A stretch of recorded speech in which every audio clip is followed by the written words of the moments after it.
Welcome back to the channel everyone. मैं हूं CA कविता और आज हम देखेंगे सेक्शन 194 बी यानी कि TDS on winning from lotteries, crossword puzzle, card games and gambling. यानी अगर आपको विनिंग हो रही है किसी भी चीज से, चाहे वो लॉटरी है, क्रॉसवर्ड पजल है, कार्ड गेम्स है, गैम्बलिंग है, तो आपको पेमेंट करने से पहले सेक्शन 194 बी में टीडीएस डिडक्ट करना है।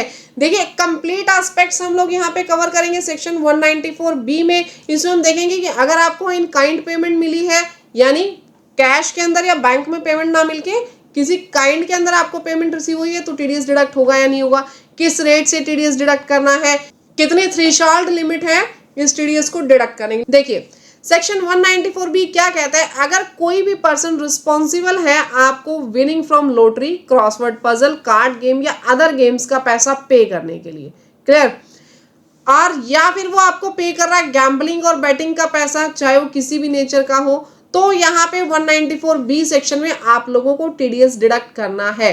बट एक खास बात आप इसमें ध्यान रखिएगा, यहाँ पे जो आपको थ्रेशोल्ड लिमिट दी गई है वो कितनी की है, 10,000 फॉर एवरी सिंगल ट्रांजेक्शन। जितनी ट्रांजेक्शन आपने की है हर एक ट्रांजेक्शन के लिए आपको 10,000 की लिमिट मिलेगी। अगर किसी भी ट्रांजेक्शन में 10,000 से ज्यादा की आपने विनिंग ली, चाहे लॉटरी से, क्रॉसवर्ड पजल से, कार्ड गेम से, तो आपको टीडीएस डिडक्ट करवाना पड़ेगा। सामने वाली पार्टी जो पे कर रही है उसकी रिस्पॉन्सिबिलिटी है कि वो टीडीएस क्या करेगी, डिडक्ट करेगी। क्लियर।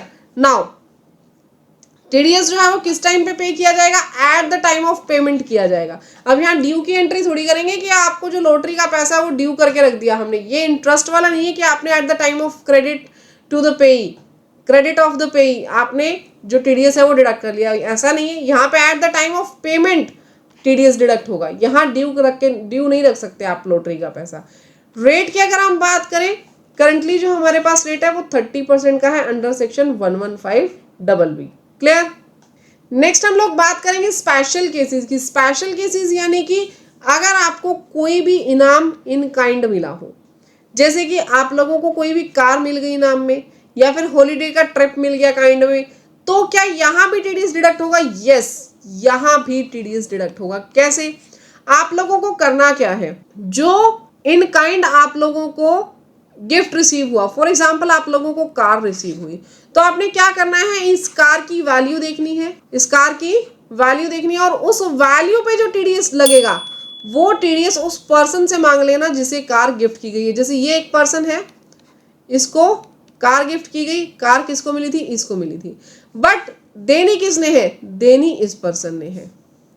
ये एक पर्सन है, इसको कार इस गिफ्ट करनी है, ये कार को गिफ्ट करेगा।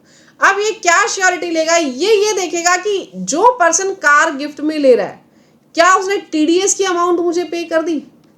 अगर ये पर्सन इसको टीडीएस की अमाउंट पे कर देता है, जितनी भी एप्लीकेबल है व्हाटएवर, वो अमाउंट उसने इस पर्सन को डिपॉजिट करवानी है, जो टीडीएस डिपॉजिट करवाने के लिए रिस्पॉन्सिबल है। अगर ये पर्सन डिपॉजिट करवा देता है तो ही इसकी ड्यूटी है, उसके बाद ही इसको कार रिलीज करे, अदरवाइज इसको कार रिलीज ना करे। मेरी बात समझ में आ गई?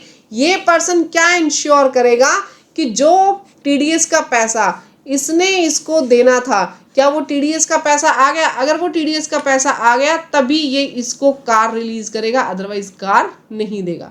Clear everyone? नेक्स्ट, अगर पैसा पार्टली इन कैश और पार्टली इन काइंड आया हो तो आप लोगों को क्या करना है। देखिए अगर पार्टली इन कैश और पार्टली इन काइंड है तो आपको ये देखना है कि कैश अमाउंट कितनी है, तो आपको क्या देखना है, कैश अमाउंट कितनी है। क्लियर। अब कैश अमाउंट जितनी है, अगर उसमें सफिशिएंट बैलेंस आपका टीडीएस का पूरा हो रहा है तो बहुत अच्छी बात है। अगर टीडीएस का बैलेंस आपका कंप्लीट नहीं है, अभी भी पेंडिंग आ रहा है, आपको पे करना है और भी इसके अलावा, तो आप लोग क्या करेंगे, यहाँ पे आप लोग जिस पर्सन को गिफ्ट मिल रहा है उससे पेमेंट मंगवाओगे और बाकी जो कैश आपके पास है ये दे देगा और आपको फिर अपनी जो भी एक्टिविटीज है वो कंटिन्यू करनी है, टीडीएस डिडक्ट करना है। क्लियर। नेक्स्ट हम बात करेंगे सेक्शन 194 बी के एक्सेप्शंस के बारे में। देखिए पहले क्या होता था, पहले अगर ऑनलाइन गेम्स भी होती थी ना, तो ऑनलाइन गेम्स के ऊपर भी टीडीएस कहाँ डिडक्ट होता था, 194 बी में। क्लियर। लेकिन अब हमारे पास 1 अप्रैल 2023 से इसका एक अलग सेक्शन बना दिया गया, 194 बी ए, यानी ऑनलाइन गेम्स के ऊपर अगर आपने कुछ जीता, मैं ऑफलाइन गेम्स की यहाँ पे बात करनी नहीं कर रही हूँ, ऑनलाइन गेम्स में अगर आपने कुछ भी जीता तो 194B की जगह कौन सा सेक्शन लग जाएगा, 194BA। क्लियर। इस सेक्शन के तहत क्या होगा, टीडीएस आप लोगों को डिडक्ट करवाना पड़ेगा। ठीक है। नेक्स्ट एक समरी टेबल हम लोगों ने बनाई है। यहाँ पे winning from lotteries, crossword puzzles का पैसा जो होता है उसके ऊपर टीडीएस डिडक्ट होता है, चाहे वो आपके पास कार्ड गेम्स हो, बैटिंग हो, गैम्पलिंग हो, क्रॉसवर्ड पजल हो, लॉटरी हो। और थ्रेशोल्ड लिमिट कितनी है, 10,000 की, 10,000 से ऊपर होगा तो ही टीडीएस डिडक्ट होना है, अदरवाइज टीडीएस डिडक्ट नहीं होगा। टीडीएस का रेट कितना रहेगा जी, 30%। कब डिडक्ट करना है, at the time of payment ही डिडक्ट होगा। इन काइंड अगर है तो आप सबसे पहले उससे पैसा भरवा लो, जितना भी पेंडिंग पैसा आप लोगों का बच रहा है उससे लेना।